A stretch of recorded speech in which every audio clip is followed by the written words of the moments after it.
Joined right now by Ben Ingram from the Atlanta Braves radio network from lovely and sunny Florida, where spring training is going on. Does this feel like a new dawn, a new day, the start of something refreshing, Ben, as you get down to Florida and kind of get ready for a season that hopefully is going to feel a lot different than things did a year ago?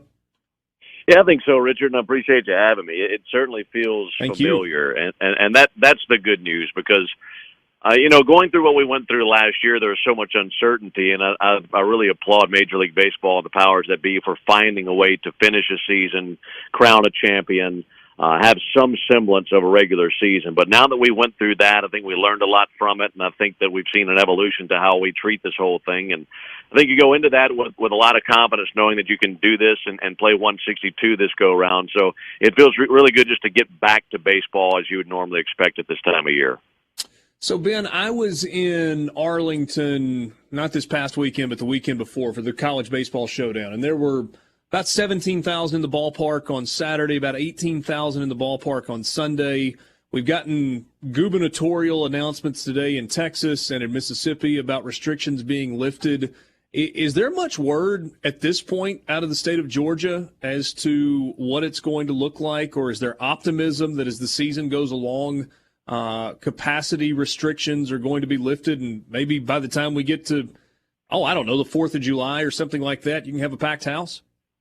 I think that's the hope, but I haven't heard anything official. And I know that here in spring training, they're allowing up to a certain amount of folks to come in. I think we announced 1,600 today. Braves had their first spring training game today. But I think the hope is, and I know that the Marlins made an announcement maybe 3 or 4 weeks ago that they would anticipate 20% capacity. And being in Florida, I think that's probably the most aggressive you'd see any team to start the season. I'd expect Georgia to be somewhere in that vicinity to start the year. And I think what they want to do is, and this is why I think states like Florida and Georgia have done a really nice job, and I don't understand what California is doing, to be quite honest, and maybe you could say that about a lot of things. But I would say that starting off the season and saying, okay, we'll allow up to X amount of stadium capacity, and then let's just see what happens from there. California has come out and said that they're guaranteeing there won't be any fans the entire season. Well, I don't understand why you would say that now and just assume that you know exactly what's going to be taking place in August and September and October. I think that's too aggressive. I'm all for being cautious. I'm all for being careful and doing what makes sense. But just to sit here and assume that we know it's going to be what the temperature in our country is going to be like when it comes to this come 4 or 5 months from now, I just don't understand. And I think what I'd expect from the Braves and other teams is to start the season with 15 to 20% capacity, and then let's just continually take the temperature of what things are going, how things are going in our country. I think what you get maybe to the All-Star break, I think you could incrementally move up that percentage, and we'd love to all get back to 100%. And I hope that that's the case, but I think taking it a month at a time and adjusting your protocols for whatever's going on in our country, to me, that seems like the most appropriate thing. I don't want this to all be about COVID. Does MLB have a say in what stadiums are allowed to do? And I ask that with, the announcement from Governor Abbott in Texas as the backdrop, and the fact that, Globe Life and Minute Maid last year had playoff series. Obviously, Globe Life had the NLCS and the World Series. If they want to go full capacity in Arlington or Houston, can they? Yes, they can. And here's what's happening. Last year, I can tell you this just by having some conversations. The Braves wanted to have fans last year. Major League Baseball wouldn't allow it. They weren't going to allow any stadium to have any fans whatsoever. This year it's going to be different. They're going to leave that up to the individual state. So whatever each state is doing, whatever the mandates are per each state, Major League Baseball is going to allow those stadiums in those states adhere to whatever the protocols are for that state. So if it's wide open in Houston, well, I'd expect the Rangers and the Astros to have big crowds. And obviously they can do whatever they want to do, but they have the ability to be up to 100%.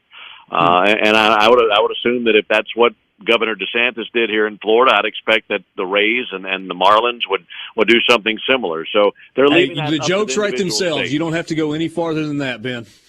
Yeah, exactly. You went to Globe Life last year for the playoffs, didn't you? For the Were you there? We did not. If the Braves had won the championship series, we would have traveled for the World Series. So, Okay. I mean, that was a huge bummer because we wanted to go and call actual playoff games in person. But no, we were just one win shy of that.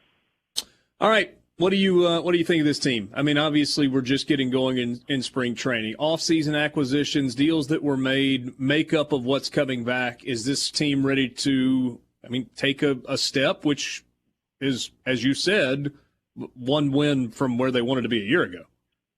I think so. I mean, it's so hard to really predict. I think it's so much easier to predict the NFL and NBA and college football and college sports because you don't have near as many games. And I think the thing that makes it so challenging for baseball is you can never predict health. But if you were to say, okay, this team is going to be 100%, they're going to have their big names healthy the entire season, I'd say it's a team that expects to be in the World Series or at least knocking on the door. And they were right there last year.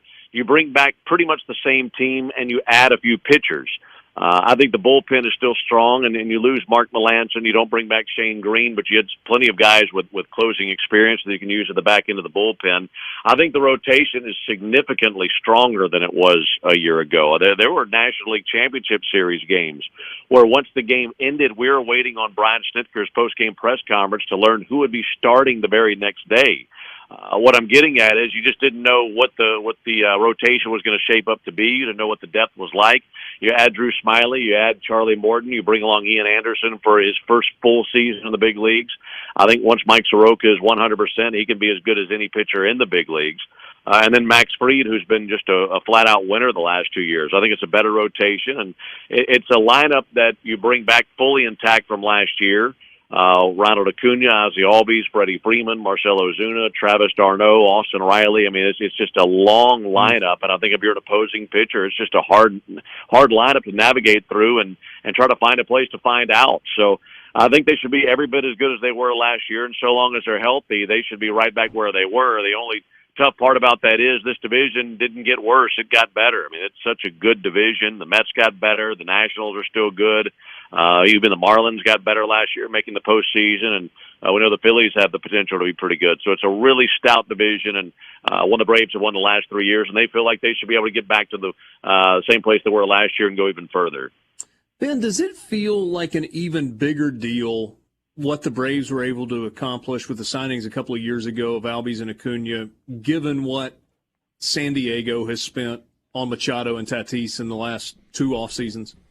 When Fernando Tatis signed, I saw a tweet that said, if I'm Ronald Acuna, I'd be firing my agent immediately. And I don't know that's no doubt. But I understand the spirit behind that tweet because, you're talking about one guy who goes out that gets $340 million over 14 years. And then, Acuna, look, hard to complain about $100 million. I don't care what the situation is, but which in fairness goes farther in Georgia than it does in California. Oh, a lot further. That's for sure. That's definitely for sure. And it's a much more team friendly deal. And what you're guaranteeing is you've got those two guys in Albies and Acuna for what you would perceive to be the best years of their career. I don't know what happens with Tatis. A 14-year deal is just that's insane. It's one thing to have a 10-year deal, but 14.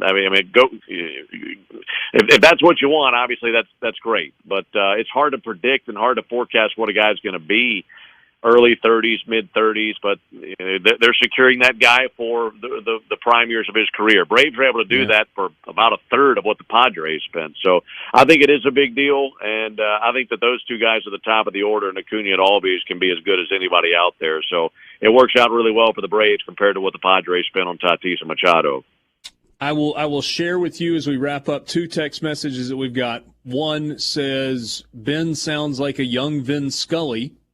That's kind of compliment of compliments. And then another one says, love the Braves talk. Let's do this more often as the season of high expectations gets rolling. And I'd love to have it. And look, there's one thing I love in this world. It's my home state. And I love the opportunity to come on the air and talk to Mississippians. And those are still my favorite people on the planet. So anytime I get an opportunity to come on your show, I really appreciate it, Richard. Is there a gun that you don't like shooting? I follow you on Instagram, and it seems like the off season is nothing but shotguns and other creative powder firing devices. I've got a bunch of friends that have very similar hobbies to me, and I got some friends with some really cool toys as well. So there you go. I don't get a whole lot of time to get into those toys during the season, but when the off season gets here, it's roll up the sleeves and get after it. So it's a lot of fun. Ben, you're always kind and generous with your time, and we always enjoy the conversations. We'll catch up with you soon, my friend. Thank you, Richard. Appreciate it, brother. Ben Ingram from the Atlanta Braves Radio Network. How about that? Sounds like a young Vince